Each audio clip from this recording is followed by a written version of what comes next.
පැණි සියඹල හදන්නයි යන්නේ. මේ තියෙන සියඹල ටික සුද්ධ කරගමු. ඉතින් සීන් ටික ඉවර කරලා කියලා මම බැනුත් ඔයාලෝනේ අප්පට ඉරි වුණා වගේ. දැන් නම් මේක බාගමු අපි. කරවිගෙන යන යාළුවනේ. තව ටිකක් තිබ්බොත් මේක තැරි ගිහිලාම යනවා. ඉතින් යාළුවනේ හැමෝටම good morning. ඉතින් මේ තියෙන සියඹල අරන් ගිහිල්ලා පැණි සියඹල හදන්න යන්නේ. මෙහෙම අපි ගොඩක් අහුල ගමු. එහෙනම් බලාගෙන ඉන්නකෝ මේක කොහොමද හදන්නේ කියලා. දැන් මම මේ ටිකත් අරන් ගෙදර යනවා. එහෙනම් ගෙදරින් හම්බෙමු. එහෙනම් අපි මේ ටික මේ විදිහට සුද්ධ කරගමු.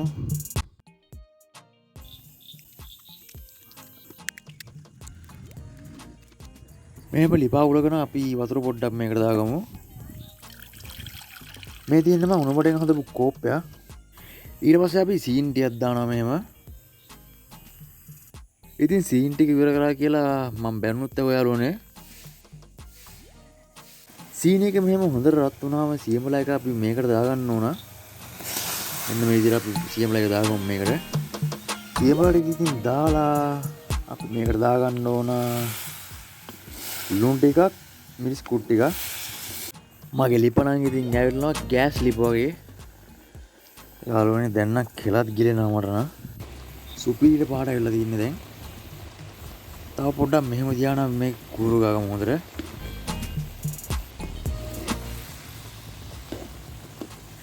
ඉතින් ගින්දර ගොඩක් දාන්න එපා. සීනියේ කරවෙන්න බලනවා. ඒතොර හරියන්නේ නැහැ. තිත්තර හක්කිනවා. ගෙදර එන ඉතින් මං හදනවා කන්නේ. මට මේ ටික තනියෙන් කෑවේකි. අප්පට ඉරි වුණා වගේ. දැන් නම් මේක බාගමු අපි. කරවිගෙන යන යාළුවනේ. තව ටිකක් තිබ්බොත් මේක තැරි ගිහිලාම යනවා.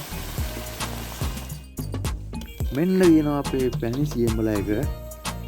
අර උන්නේ යාළුවනේ ගානටම ඇවිල්ලා තියෙන්නේ දැන් නම්. මං කෑල්ලක් කාලා වල සූපි දිහාය. ඇතුලේ බෙඩක්වත් ඉතුරු වෙන්නේ නැති වෙන්න අපි සේරම ටික මේකට දා ගන්නවා.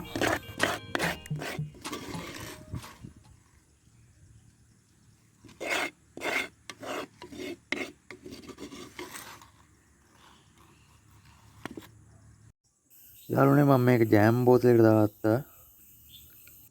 දැන් ඉතින් මේක මම පොඩ කනවා. පොඩ කිව්වල යාළුවනේ මේක දවසින් ඉවරනවා.